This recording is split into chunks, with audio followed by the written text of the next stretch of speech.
அதிகாரம் 37. யோசேப்பும் அவர் சகோதரரும். கானான் நாட்டில் தம் தந்தை தங்கியிருந்த நிலப்பகுதிகளில் யாக்கோபும் வாழ்ந்து வந்தார். யாக்கோபின் குடும்ப வரலாறு இதுவே. யோசேப்பு 17 வயது இளைஞராய் இருந்தபோது தம் தந்தையின் மறுமனைவியரான பில்கா, சில்பா என்பவர்களுடைய புதல்வர்களான தம் சகோதரரோடு மந்தையை மேய்த்து கொண்டிருந்தார். அவர் தம் சகோதரர் செய்து வந்த தீச்செயலை பற்றி தம் தந்தைக்கு தகவல் கொடுத்தார். இஸ்ரவேல் முதிர்ந்த வயதினராய் இருக்கையில் அவருக்கு யோசேப்பு பிறந்தமையால் அவர் மற்றெல்லா புதல்வரையும் விட யோசேப்பை மிகுதியாய் அன்பு செய்து வந்தார். அவருக்கு அழகு வேலைப்பாடுகள் நிறைந்த ஓர் அங்கியை செய்து கொடுத்தார். அவருடைய சகோதரர்கள் தங்கள் தந்தை அவரை எல்லாரிலும் மிகுதியாய் அன்பு செய்கிறார் என்று கண்டு யோசேப்பை வெறுத்தனர். அவர்களால் அவரோடு பாசத்துடன் பேச இயலவில்லை. யோசேப்பு தாம் கண்ட ஒரு கனவை தம் சகோதரருக்கு தெரிவித்தார். இதனால் அவர்கள் அவரை இன்னும் மிகுதியாய் வெறுத்தார்கள். அவர் அவர்களை நோக்கி, நான் கண்ட இந்த கனவை கேளுங்கள். நாம் வயலில் அறுத்த அரிகளை கட்டும் பொழுது திடீரென எனது அரிக்கட்டு எழுந்து நிற்க உங்கள் அரிக்கட்டுகள் என் அரிக்கட்டை சுற்றி வணங்கின என்றார். அப்பொழுது அவருடைய சகோதரர்கள் அவரை நோக்கி, நீ எங்கள் மீது உண்மையிலே ஆட்சி செலுத்தப் போகிறாயோ, நீ எங்கள் மீது உண்மையிலே அதிகாரம் செலுத்தப் போகிறாயோ என்று கேட்டார்கள். இவ்வித கனவுகளின் பொருட்டும் அவருடைய தகவல்களின் பொருட்டும் யோசேப்பை அவர்கள் இன்னும் மிகுதியாய் வெறுத்தார்கள். மேலும் யோசேப்பு தாம் கண்ட வேறொரு கனவையும் தம் சகோதரர்களுக்கு விவரித்தார். நான் மீண்டும் ஒரு கனவு கண்டேன். அதில் கதிரவனும் நிலவும் 11 விண்மீன்களும் என்னை வணங்க கண்டேன் என்றார். இதை அவர் தம் தந்தைக்கும் சகோதரர்களுக்கும் விவரித்தார். அப்போது அவர் தந்தை அவரை கண்டித்து, நீ கண்ட இந்த கனவின் பொருள் என்ன? நானும் உன் தாயும் உன் சகோதரர்களும் தரை மட்டும் தாழ்ந்து உன்னை வணங்க வேண்டுமா என்று கேட்டார். அதன் பொருட்டும் அவருடைய சகோதரர்கள் யோசேப்பின் மீது பொறாமை கொண்டார்கள். அவருடைய தந்தையோ இக்காரியத்தை தம் மனத்தில் இருத்தி சிந்தித்து வந்தார். யோசேப்பு விற்கப்பட்டு எகிப்தை அடைதல். அப்படி இருக்கையில் அவருடைய சகோதரர்கள் செக்கேமில் தம் தந்தையின் மந்தைகளை மேய்க்க சென்றார்கள். இஸ்ரவேல் யோசேப்பை நோக்கி, உன் சகோதரர்கள் செக்கேமில் ஆடு மேய்க்கிறார்கள் அல்லரா? அவர்களிடம் உன்னை அனுப்பப் போகிறேன் என்று கூற அவர், இதோ நான் தயார் என்றார்.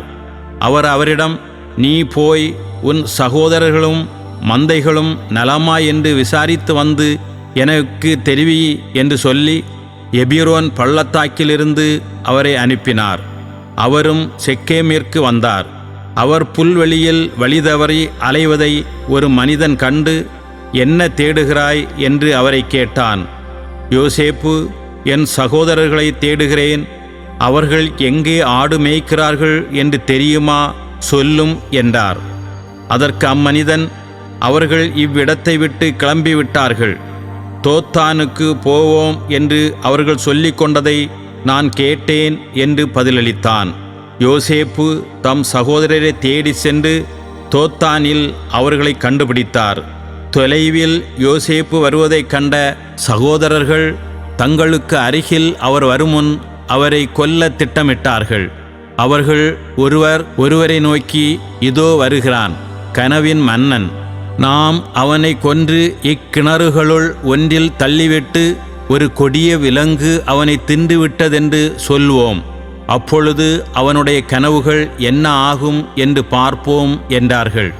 ரூபன் இவற்றை கேட்டு யோசேப்பை அவர்கள் கையிலிருந்து தப்பிவிக்கும் எண்ணத்தில் அவர்களை நோக்கி, நாம் அவனை சாகடிக்க வேண்டாம். அவன் இரத்தத்தை சிந்தாதீர்கள். அவனை பாலை நிலத்திலுள்ள இந்த கிணற்றுக்குள் தள்ளிவிடுங்கள். அவன் மீது கை வைக்காதீர்கள் என்று சொன்னார். ஏனெனில் அவர் அவர்களின் கையிலிருந்து யோசேப்பை தப்பிவித்து தம் தந்தையிடம் சேர்ப்பிக்கும் நோக்கம் கொண்டிருந்தார். யோசேப்பு தம் சகோதரரிடம் வந்து சேர்ந்தவுடன் அவர் அணிந்திருந்த அழகு வேலைப்பாடுகள் நிறைந்த அங்கியை உரிந்துவிட்டு அவரை கிணற்றில் தூக்கி போட்டனர். அது தண்ணீரில்லாத பாழ் கிணறு. பின்பு அவர்கள் உணவு அருந்தும்படி அமர்ந்தார்கள். அப்பொழுது அவர்கள் கண்களை உயர்த்தி கிளையாதிலிருந்து வந்து கொண்டிருந்த இஸ்மயேலரின் வணிகக் குழுவை பார்த்தார்கள். நறுமண பொருட்களையும் தைல வகைகளையும் வெள்ளை போளத்தையும் அவர்கள் ஒட்டகங்களின் மேல் ஏற்றி எகிப்திற்கு சென்று கொண்டிருந்தார்கள். அப்பொழுது யூதா தம் சகோதரர்களை நோக்கி, நாம் நம் சகோதரனை கொன்று அவன் இரத்தத்தை மறைப்பதனால் நமக்கு என்ன பயன்? வாருங்கள், இஸ்மயேலருக்கு அவனை விற்று விடுவோம். அவன் மேல் நாம் கை வைக்க வேண்டாம். ஏனெனில் அவன் நம் சகோதரனும் நம் சொந்த சதையுமாய் இருக்கிறான் என்று சொல்ல அவர்களும் சம்மதித்தார்கள். ஆகையால் மிதியான் நாட்டு வணிகர்கள் அவர்களை கடந்து செல்கையில் கிணற்றிலிருந்து யோசேப்பை வெளியே தூக்கி அந்த இஸ்மயேலரிடம் 20 வெள்ளிக்காசுக்கு விற்றார்கள். அவர்களும் யோசேப்பை எகிப்திற்கு கொண்டு சென்றார்கள். பின்னர் ரூபன் கிணற்று அருகில் திரும்பி வந்தான். இதோ, யோசேப்பு அங்கே இல்லை. உடனே அவர் தம் ஆடைகளை கிழித்து கொண்டு தம் சகோதரரிடம் திரும்பி வந்து, பையனை காணோமே, நான் எங்கு சென்று தேடுவேன் என்றார். அவர்கள் யோசேப்பின் அங்கியை எடுத்து கொண்டார்கள். ஒரு வெள்ளாட்டு கிடாயை அடித்து அதன் இரத்தத்தில் அந்த அங்கியை தோய்த்தார்கள். அழகு வேலைப்பாடு நிறைந்த அந்த அங்கியை தங்கள் தந்தையிடம் எடுத்து சென்று, இதை வழியில் கண்டோம், இது மகனது அங்கியா என பாரும் என்றார்கள். தந்தை அதை அடையாளம் கண்டு, இது என் மகனது அங்கியே, ஏதோ ஒரு கொடிய விலங்கு அவனை தின்றுவிட்டது. ஐயோ யோசேப்பு, ஒரு கொடிய விலங்கால் பீறி கிழிக்கப்பட்டு போனானே என்று நினைத்து தம் ஆடைகளை கிழித்து கொண்டு இடுப்பில் சாக்கு உடையை கட்டிக்கொண்டு பல நாட்களாய் தம் மகனுக்காக துக்கம் கொண்டாடினார். அவர் புதல்வர் புதல்வியர் அனைவரும் அவருக்கு ஆறுதல் சொல்ல வந்தனர். அவரோ எந்த ஆறுதலான வார்த்தைக்கும் செவிகொடாமல், நான் துயருற்று பாதாளத்தில் இறங்கி என் மகனிடம் செல்வேன் என்று யோசேப்புக்காக அழுது புலம்பினார். இதற்கிடையில் மிதியானியர் எகிப்தை அடைந்து பார்வோனின் அதிகாரிகளுள் ஒருவனும் மெய்க்காப்பாளர் தலைவனுமான போத்திபாரிடம் யோசேப்பை விற்றனர்.